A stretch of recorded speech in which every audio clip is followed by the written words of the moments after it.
subhanaka la ilma lana illa ma 'allamtana innaka antal alimul hakim wa la haula wa la quwwata illa billahil aliyyil azim.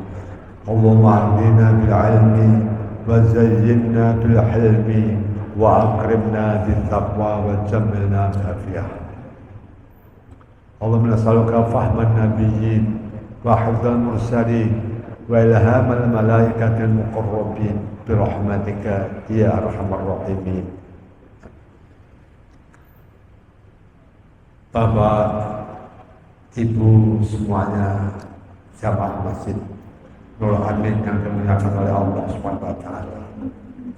Tapi khusus yang kita hormati DKM Masjid Nurul Amin, khusus Bapak Imam kita, Bapak Sudirman dan semua jajarannya, mudah-mudahan Allah berikan kesehatan kepada mereka semuanya, terus bisa menunaikan kewajibannya dengan sebaik-baiknya. Amin.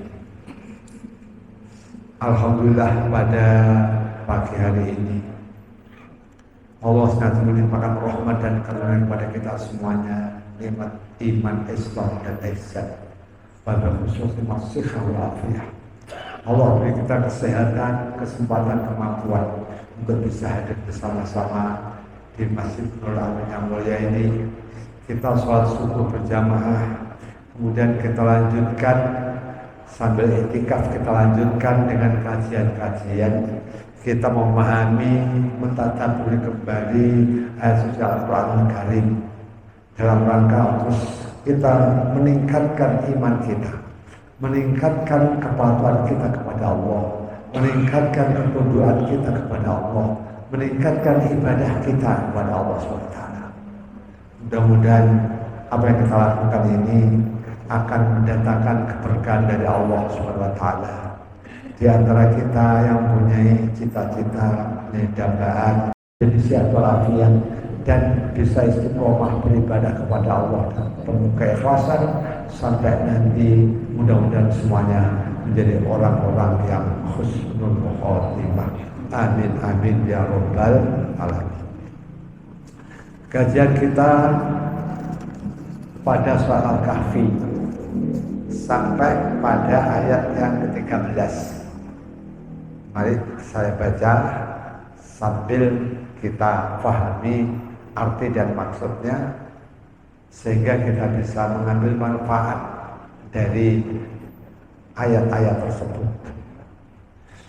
A'udzubillahi minasyaitonirrajim. Bismillahirrahmanirrahim. Nahnu naqussu 'alaika naba'ahum bil haqq. Innahum fityatun amanu bi rabbihim wa zidnahum huda. Wa rabatna 'ala qulubihim idh qamu faqalu rabbuna rabbus samawati wal ardh lan nad'uwa min dunihi ilahan laqad qulna idzan syatata haula'i qaumun ittakhadhu min dunihi alihah laula ya'tuna 'alaihim bisultanin bayyin wa man adallu man iftara 'ala Allahi kadziban. Nahnu naqussu 'alaika, kami, maksudnya Allah, menceritakan kepada engkau wahai Muhammad, naba'ahum, berat. Apa itu? Mereka dipaksa untuk meninggalkan atau untuk murtad, meninggalkan keimanannya, meninggalkan keyakinannya bahwa Allah lah pencipta alam semesta ini. Tidak boleh kita tunduk, tidak boleh kita beribadah kecuali hanya kepada Allah Subhanahu wa ta'ala.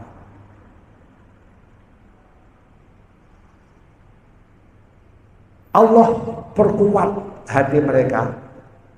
Irqamu, tatkala mereka berdiri di hadapan Raja Dekianus Tapi mereka tidak mau. Allah katakan, irkom, tatkala mereka berdiri di hadapan Raja Dekianus pada waktu itu, fakol, kemudian mereka mengatakan, Rabbuna Rabbus samawati wal ardh lan nad'uani dunihi ilaha laqad qulna idzan syataqa. Mereka mengatakan Rabbuna Rabbus samawati wal ardh, Tuhan kami adalah Tuhan yang mempunyai atau yang menciptakan langit dan bumi ini, bukan patung-patung seperti yang kamu sembah, batu yang kamu buat model-model seperti itu kemudian kamu sembah, bukan itu. Tapi Tuhan kami adalah Tuhan yang menciptakan langit dan bumi, yang punya langit dan bumi ini semuanya, termasuk kita semuanya ini yang Allah ciptakan. Itu Tuhan kami, bukan seperti anggapan kamu ya, bahwa patung-patung yang kamu buat sendiri ya, kemudian kamu sembah, kamu buat sendiri kamu sembah. Maka ada guyonan, dulu orang musyrik itu Tuhannya dimakan. Kok iya? Iya. Karena apa? Mereka membuat patung itu memang ada yang dari bahan-bahan yang mulia, dari emas ada, dari perak ada. Ketika dia lapar, dimakan tepungnya. Maka dikatakan, wah nyembah Tuhan, apa makan Tuhannya. Ada guyonan demikian. Maka dengan tegas dia mengatakan, Rabbuna Rabbus samawati wal ardh, Tuhan kami adalah Tuhan pencipta langit dan bumi ini, pemilik langit dan bumi ini, termasuk kita semuanya ini. Lana tua, kami sekali-kali tidak akan menyembah min duni selain Allah ya, ilahan. Kami tidak menyembah Tuhan selain Allah, maksudnya kami tidak akan menyembah Tuhan selain Allah saja. Ini tegas. Bapak kalau seandainya dihadapkan orang dipaksa untuk musyrik, kira-kira bapak ibu apa jawabnya? Mau dikasih nih, kasih uang 1 M ya, silahkan ya, tinggalkan agama kamu, kira-kira bapak ibu mau apa enggak? Kita harus tegas Pak, tegas, tidak mau. Berapapun engkau berikan, kalau suruh meninggalkan penyembahan kepada Allah tidak akan diterima. Harga mati menyembah Allah sampai kita dipanggil oleh Allah. Harus begitu. Nabi kita Muhammad SAW ketika dia berdakwah di Madinah, di Makkah, waktu masih di Makkah, itu orang-orang musyrik ini juga di samping mereka menghalang-halangi ya, bahkan melempari Rasulullah dengan kotoran, orang-orang yang beriman, yang budak-budak ya, maksudnya yang lemah itu mereka paksa untuk murtad.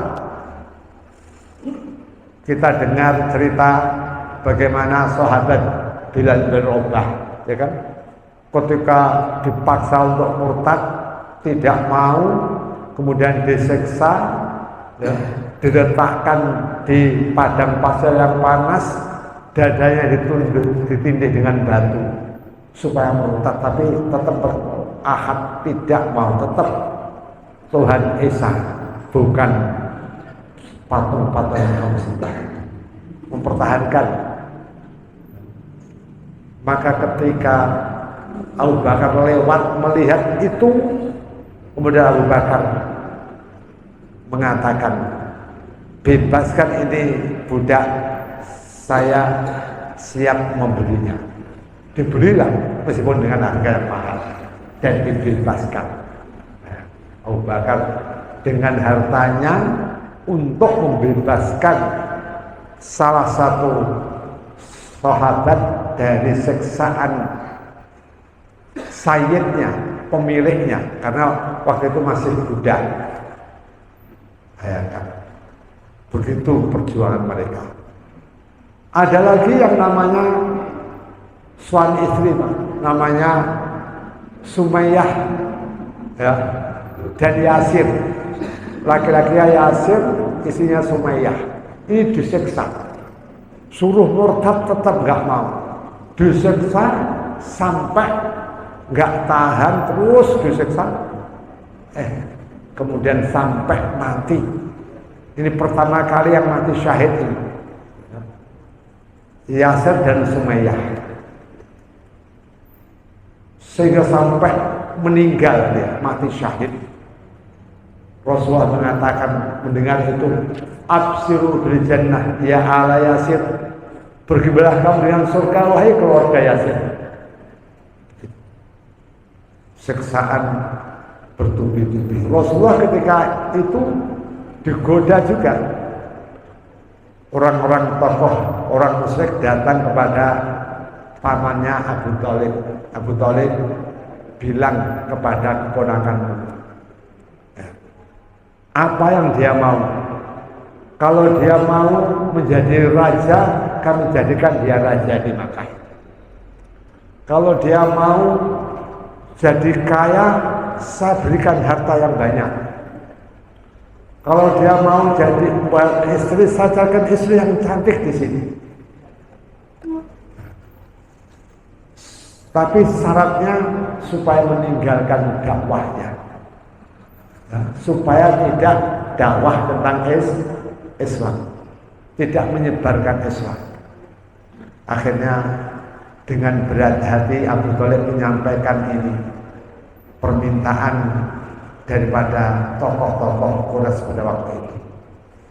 Ketika Rasulullah masih muda, ketika Rasulullah disampaikan itu apa?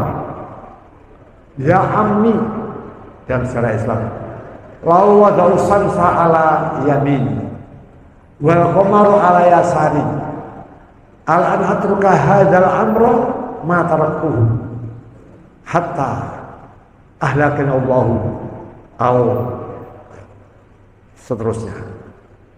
Ya pamanku, seandainya mereka tuh meletakkan matahari tangan kananku, meletakkan bumi tangan kiri, ini kan nggak mungkin Pak.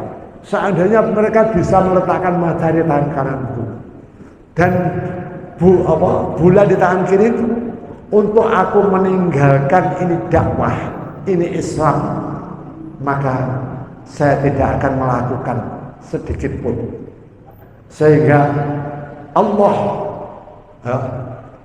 mematikan aku atau saya menang bisa menyebarkan ini dengan bisa menguatkan dan menyebarkan Islam ke seluruh dunia ini. Begitu. Tekadnya yang kuat. Kira-kira Bapak Ibu punya tekad yang kuat enggak? Tekad. Harus punya tekad. Apapun yang terjadi harus ikhlas, harus iman apapun terjadi. Mudah-mudahan Allah menjaga hati kita, ya, menjaga iman kita sehingga kita kuat. Terus kita pertahankan. Allah mengatakan, wa'bud rabbaka hatta ya'tiyakal yakin, dan sembahlah Tuhan sampai datang kematian. Yakin masa kematian. Kita beribadah sampai mati saja, Pak. Setelah kita wafat sudah tidak ada kewajiban ibadah. Sudah nggak wajib sholat, ya, nggak wajib puasa, udah tinggal menerima apa? Menerima balasan Allah SWT. Padahal di dunia itu nggak lama. Jadi bayangkan kita beribadah menghamba kepada Allah yang nggak lama di dunia ini, ya puluhan tahun lah, paling lama ya 100 atau 100 tahun lebih, ya kan. Itu bayangkan Allah balas selamanya di akhirat dengan surga. Bayangkan. Nah, yang sedikit Allah balas selamanya di surga. Masa kita menyia-nyiakan waktu yang hanya sebentar di dunia ini? Ini yang harus kita kita masukkan, tulis dalam hati kita. Mudah-mudahan kita terus ingat, saya harus tetap beribadah, tetap melaksanakan perintah Allah sekuat tenaga sampai saya dipanggil oleh Allah. Apapun risiko, apapun godaan, saya tidak akan ladeni, tidak akan saya anggap tidak akan saya tergoda, maksudnya dengan godaan itu. Harus kita siap demikian. Mudah-mudahan Allah terus menjaga iman kita sampai Allah panggil kita. Amin ya rabbal alamin. Ini para masih muda-muda. Dia mengatakan lan natwa min dunhi ilahan. Kami tidak akan menyembah Tuhan selain Allah. Laqad qulna idzan satata. Kalau sampai aku menyembah Tuhan selain Allah, ya, berarti aku telah mengatakan sesuatu yang jauh dari kebenaran, ba'idan minal haq. Maka saya tidak mau itu. Saya hanya mau menyembah kepada pencipta saya, Allah Subhanahu wa ta'ala. Haula mereka, rakyat Raja Dakyanus dan rakyat, kebanyakan mayoritas rakyat pada waktu itu, kaum kami, ittakhadhu min dunihi alihah. Mereka itu mengambil Tuhan-Tuhan selain Allah, menyembah patung-patung, ya, dia buat kemudian mereka sembah. Wa ya'tuna alaihim bisultanin bayyin. Mengapa mereka tidak mendatangkan keterangan yang jelas, ya, tidak bisa mendatangkan keterangan yang jelas kenapa kok menyembah itu? Hanya mereka mengikuti nenek moyangnya. Mereka enggak punya keterangan yang jelas, enggak punya alasan yang kuat. Nyembah patung itu, orang patung itu, ya, tidak bisa apa-apa, menolong enggak bisa, membahayakan enggak bisa, kok disembah. Faman adzlim man iftara 'ala Allahi kadziba. Maka siapa sih yang lebih zalim daripada orang yang berbuat kebohongan kepada Allah? Maksudnya tidak ada orang yang lebih sesat, nggak ada orang yang lebih aniaya dibanding orang yang berbuat kebohongan kepada Allah. Maksudnya apa? Dibanding orang yang mengatakan Allah itu punya sekutu, Allah itu punya anak, ya, Allah punya istri, umpamanya. Itu yang paling sesat. Nggak ada yang lebih itu sesatnya. Jadi nggak ada orang sesat dibanding orang yang musyrik. Orang musyrik paling sesat. Seakan begitu. Ya. Faman adzlam mimman iftara 'ala Allahi kadziba. Maka siapakah yang lebih zalim, ya, dibanding orang-orang yang berbuat kebohongan kepada Allah? Nggak ada. Artinya paling zalim itu orang musyrik yang menganggap Allah itu punya kawan, punya istri, punya anak. Jadi mereka itu, ya, membuat patung itu, menganggap patung itu nanti bisa menolong mereka. Bagaimana orang di dunia dengan lalat aja hinggap di hidungnya patung, dia nggak bisa apa-apa. Bagaimana bisa menolong? Ya, kalau mereka berpikir dengan jernih. Dan itulah kenyataan. Setan membelokkan pikiran mereka sehingga mereka mau menyembah sesuatu yang tidak berhak disembah. Yang berhak disembah hanyalah Allah Subhanahu wa ta'ala. Ini ayat yang ke-15. Kemudian ayat yang selanjutnya, kita memahami dikit-dikit. Wa idzi fajaltumuhum bama ya'buduna illallah fa'buhu ila kafi yaghfir lakum rabbukum min rahmatih wa lakum min amrikum mirfaqo. Ini mereka, ini pemuda, sekelompok pemuda tadi.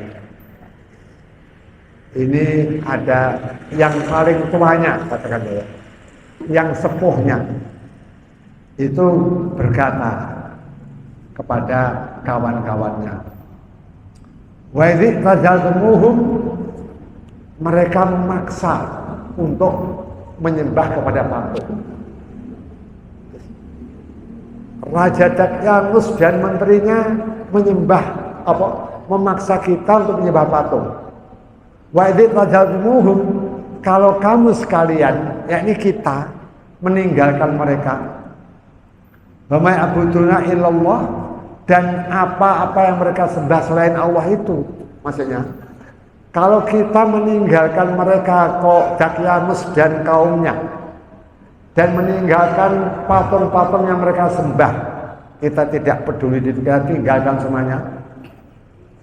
Kalau kita mau, ayo fa'mu, maka berlindunglah kamu semuanya ilal kahfi, ke gua. Ini menurut ini dapat ilham dari Allah, ya. Dapat ilham dari Allah, mengajak kawan-kawannya, kalau kamu ya mau meninggalkan mereka dan apa yang mereka sembah, ayo kita berangkat bersama-sama, ya. Kita cari gua, kita sembunyi di sana, biar mereka tidak bisa mencari kita, tidak bisa memaksa kita untuk murtad dari keyakinan ini. Makanya fa'u ya kafi, maksudnya dia ngajak, ayo berlindunglah, sembunyilah di gua.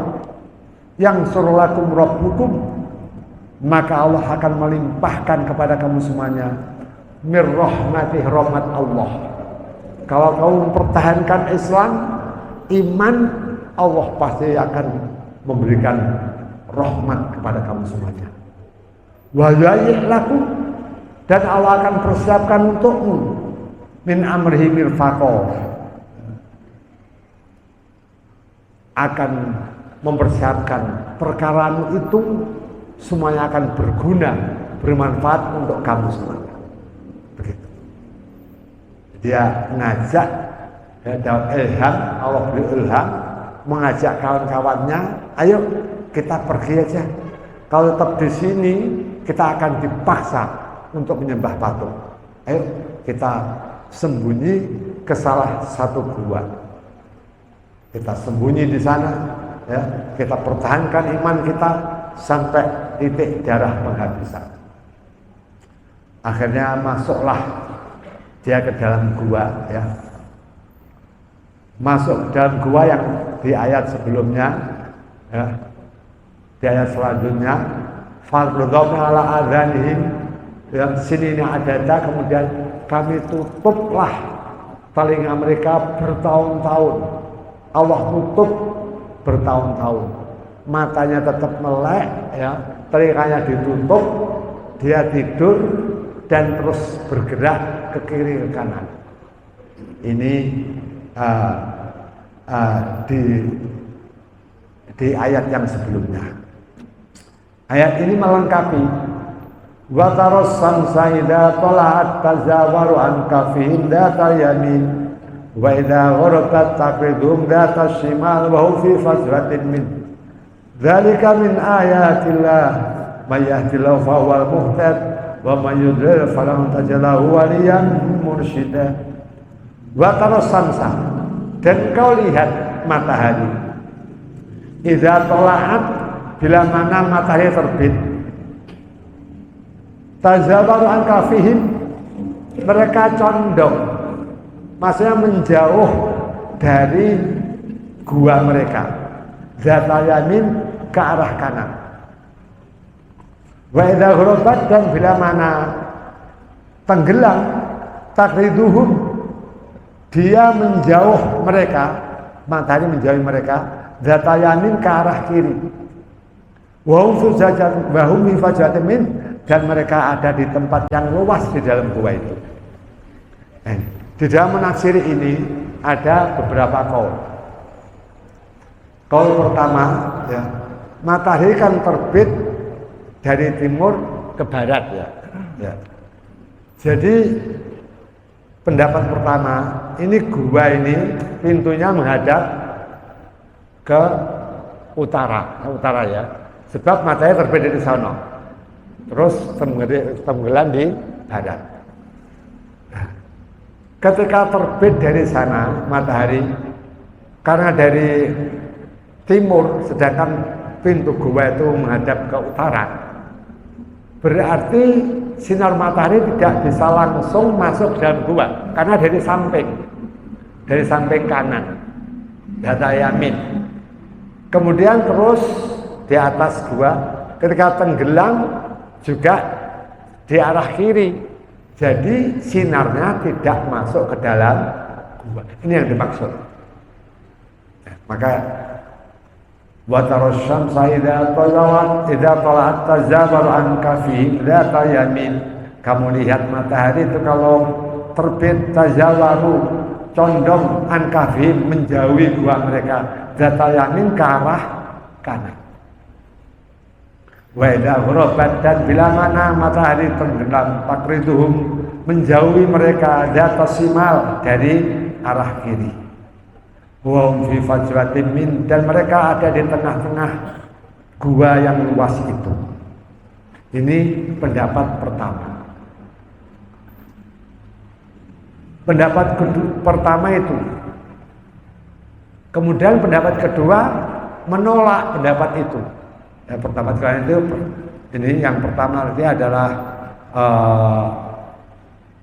pendapat di antara nggak disebutkan siapa, tapi itu pendapat ulama yang pertama. Kemudian pendapat kedua, bukan itu yang dimaksud. Kalau itu yang dimaksud, ya, terbit matahari di arah kanan gua dan tenggelam ke arah kiri, ya. Kemudian sinar matahari nggak masuk ke gua, itu biasa. Ya, kalau rumah bapak menghadap ke utara, matahari terbit di timur, tenggelam di barat, otomatis kayak langsung. Ya. Kecuali kalau rumah bapak menghadap ke timur, matahari terbit langsung masuk dalam rumah. Ini menghadap ke utara. Ketika terbit dari timur, kayaknya di samping kan, naik ke atas terus, matahari terbenam di samping kiri. Itu biasa, kata ulama yang kedua. Bukan itu yang dimaksud. Kalau itu biasa, maka dia katakan wa innal malmurad, sesungguhnya yang dimaksud annas samsa idza tala'at man Allahu daw'as samsi minal wuquf. Kalau matahari itu terbit, Allah mencegah sinar matahari itu tidak masuk dalam gua. Jadi umpamanya ini sinar matahari pokoknya dari rumah ini, gua ini menghadap ke timur. Matahari terbit dari timur kan langsung kena pintu gua. Tapi Allah tolak, ya, dicegah nggak masuk pintu gua. Ini adalah merupakan karomah. Ya, karomah Allah berikan kepada dia. Kalau itu nanti, kalau yang pertama itu biasalah kalau begitu. Berarti dia nggak punya karomah, ini karomahnya dia. Ya, karomah Ashabul Kahfi itu. Matahari itu mestinya bisa masuk ke dalam gua, tapi apa? Dicegah oleh Allah sinarnya, tidak masuk ke dalam gua. Karomah kayak waktu siapa? Waktu Nabi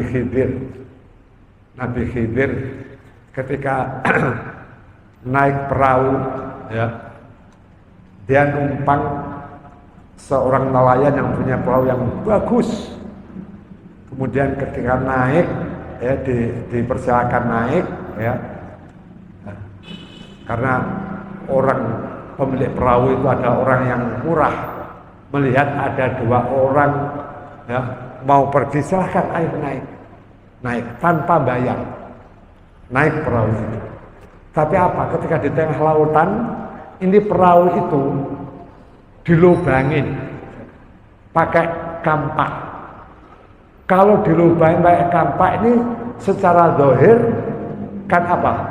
Air akan naik, akan masuk air laut. Kalau dasarnya itu dilubangin, jadi yang bawah dilubangin, air akan masuk dan akan tenggelam lah. Makin banyak air masuk, maka perahu akan semakin berat tenggelam. Tapi apa? Itu setelah dilubang itu aneh. Air nggak masuk itu termasuk karomahnya. Dilubangin tapi air nggak masuk. Sehingga ketika dicegat oleh para penyamun mau dirampas perahunya itu lah berlubang tengah. Untuk apa kita rampas? Dah jangan pergi begitu. Nggak jadi.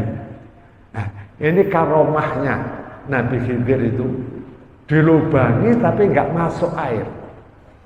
Sehingga nggak jadi dirampas oleh para penyamun. Kalau seandainya dilubangi, dirampas karena perahunya itu bagus. Wah, sudah lubang begitu. Ini. Nah, ini juga begitu, ya. Menurut pendapat, jadi matahari sinar itu nggak masuk, Allah tahan. Nah, ini termasuk karomahnya Ashabul Kahfi. Jadi kalau orang kok beriman, beribadah sebaik-baiknya, insya Allah Allah jaga, Allah jaga.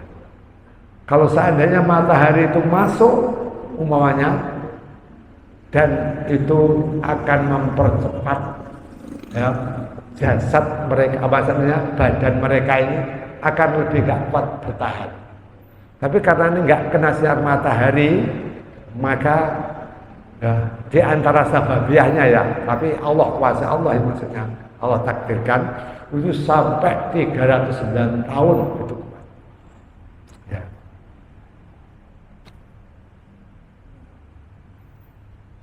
Dzalika min ayatillah, itu adalah tanda-tanda kekuasaan Allah. Wa may yahdillahu fawal muhtad, barang siapa yang Allah beri petunjuk, maka dia adalah orang yang dapat petunjuk. Beruntunglah Allah memberikan hidayah pada kita. Kita ada di dalam Islam ini, ya. Beruntung kita. Kita pertahankan Islam ini sekuat tenaga. Kita pertahankan iman kita sekuat tenaga.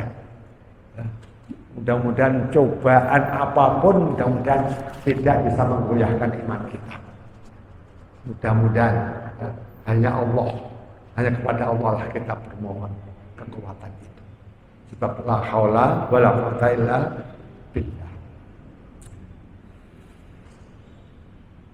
Wa may yudlil, dan barang siapa yang Allah sesatkan, falan tajida, maka engkau tidak mendapatkan lahu untuknya, wahai Muhammad, waliyan mursida, kamu tidak akan mendapatkan pemimpin yang bisa memberikan petunjuk pada kita, pada dia. Jadi kalau itu sudah Allah sesatkan, kamu nggak akan bisa memberikan petunjuk kepadanya kalau sudah kehendak Allah. Maka Rasulullah itu dikatakan Al-Hadi, ya, yang memberi petunjuk. Tapi maksudnya petunjuk itu petunjuk Al-Irsyad, yakni memberikan, Al-Hadi itu memberikan penerangan aja. Tapi yang memberikan taufik, pertolongan untuk iman hanyalah Allah. Ya. Maka Allah katakan, innaka la tahdi man ahbabta walakin Allah yahdi may yasha. Padahal Rasulullah itu memberikan petunjuk. Petunjuk apa? Maksudnya petunjuk al-irsyad saja, bukan taufik. Kalau taufik hanya Allah. Kita memberi petunjuk betul ya, kepada orang yang sesat. Tapi cuma petunjuk irsyad saja, penerangan saja. Adapun iman, penerimaan iman itu hanyalah Allah. Taufik hanya Allah. Makanya Rasulullah kan bergelar Al-Hadi, beri petunjuk, tapi bukan petunjuk taufik. Ya, kalau taufik itu Allah, petunjuk yang irsyad saja, ya, yang berikan penerangan saja. Makanya ketika Rasulullah menghadapi pamannya yang di akhir hayatnya, ketika pamannya sedang mendekati sakaratul maut, ini paman-paman yang lain, Abu Lahab, Al-Abbas, Hamzah, semuanya ngumpul untuk apa? Nah, kalau ini Abu Lahab jelas ngumpul untuk mempertahankan supaya Abu Thalib tidak beriman, tidak bersahadat, begitu. Rasulullah mengatakan, sahadatlah engkau, nanti akan aku bela kamu di hadapan Allah. Tapi ini Abu Thalib ini sampai wafat karena melihat kawan-kawannya itu, saudara-saudaranya itu tidak mengucapkan syahadat. Saking sedihnya Rasulullah, sedih banget. Orang yang membela dia, mengasuh dia, ya, setelah kakeknya meninggal, yang mengasuh dia adalah Abu Thalib. Sampai membela dari serangan orang-orang yang menyerangnya, yang mau mengganggunya, ini Abu Thalib dengan segala dayanya. Dia bela. Cintanya kepada Rasulullah melebihi cinta kepada anak-anaknya. Tapi kok di akhir hayat belum tidak beriman, tidak mengucapkan syahadat. Sangat sedih. Bayangkan, ya, orang yang membela dia, membantu dia, ya, kok tidak bersyahadat. Saking sedihnya, terus turun ayat, innaka la tahdi man ahbabta walakin Allah yahdi man yasha. Wahai Muhammad, sesungguhnya engkau tidak bisa memberikan petunjuk kepada orang yang kamu cintai. Siapa itu kamu cintai, nggak bisa, nggak mampu. Tetapi Allah lah yang beri petunjuk kepada siapa saja yang Allah kehendaki. Ya, yang beri hidayah, petunjuk, taufik itu hanya Allah. Kamu hanya memberikan penerangan, ya, mengajak penerangan, tapi hidayah, taufiknya hanya Allah. Ini memang, ya, agak ada khilaf, ya. Tapi ada pendapat lain, ya, ada kaul lain, wallahu alam, ya, bahwa itu Abu Thalib itu beriman. Jadi ketika dia sudah wafat, ya, itu dia Allah bangkitkan lagi, kemudian dia mengucapkan syahadat. Ini. Jadi ada pendapat demikian. Wallahu alam. Kita serahkan pendapat ini, ya. Kita yang penting tidak tidak menjelekkan apapun. Ya, yang penting, ya, udahlah. Memang ada dua pendapat. Pendapat pertama, sampai meninggal tidak wafat, sampai. Dan kedua, ada yang mengatakan itu Allah bangkitkan dan mengucapkan syahadat baru meninggal lagi. Maka orang tua saudara Rasulullah jadi kalau diasuh paman kayak menjadi bapak. Jadi sampai kayak bapak itu Abu Thalib karena mengasuhnya.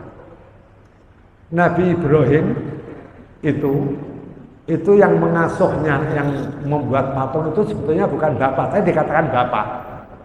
Ya, bukan, tapi sebetulnya pamannya gitu ceritanya. Di dalam riwayat itu. Jadi ketika paman itu ngasuh dari kecil, maka orang Arab biasa mengambilkan bapak. Abi aja itu, abi gitu akhirnya. Nah, maka Rasulullah seakan menganggap bapaknya. Jadi kalau sudah dianggap bapak, berarti dia akan bersih, ya, bersih dari perbuatan syirik. Ya. Inilah keyakinan kita, ya. Kita tetap berhusnudzon saja, ya. Mudah-mudahan Allah menyelamatkan semuanya, ya, yang dekat dengan Rasulullah SAW. Allah selamatkan, masukkan mereka ke dalam surga Allah, surga jalan terbaik. Kecuali yang jelas Al-Quran, ya, yang mengatakan seperti Abu Lahab, itu lain. Yaitu Abu Lahab itu jelas Al-Quran menjelaskan tabat yada Abi Lahab, tabat yada, celakalah apa kedua tangan Nabi Lahab. Itu lain, itu memang sudah nas Al-Quran. Ya, ini kajian kita pada hari ini, yaitu sampai kita ayat yang ke-17. Insya Allah kita lanjutkan pada hari Senin yang akan datang. Dan ini bila mana ada yang perlu kita perjelas, saya persilakan. Alhamdulillah, terima kasih kepada Pak Kiai kajian pada hari ini. Mungkin ada jamaah yang menanyakan dan berjelaskan tentang kajian Pak Kiai ini. Kalau ada menanyakan oleh kita, dipersilakan. Tidak ada.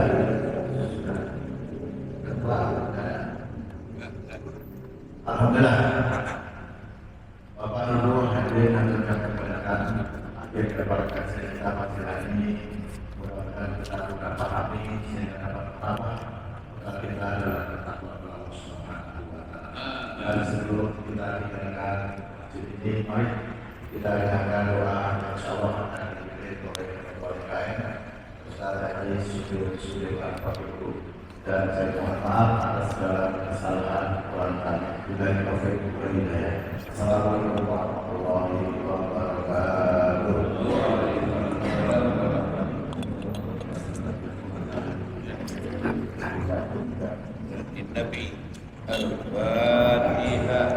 أعوذ بالله من الشيطان الرجيم بسم الله الرحمن الرحيم الحمد لله رب العالمين الرحمن الرحيم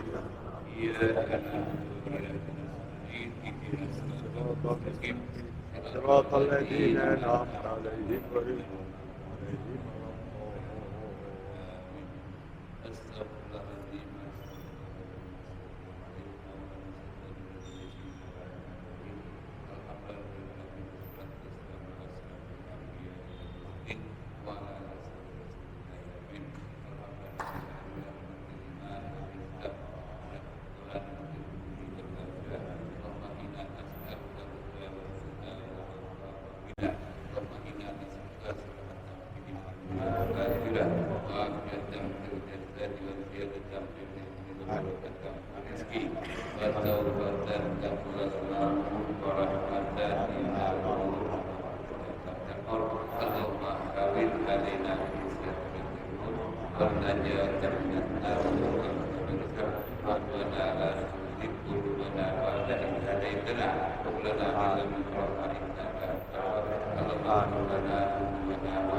عليهم والحمد لله رب العالمين.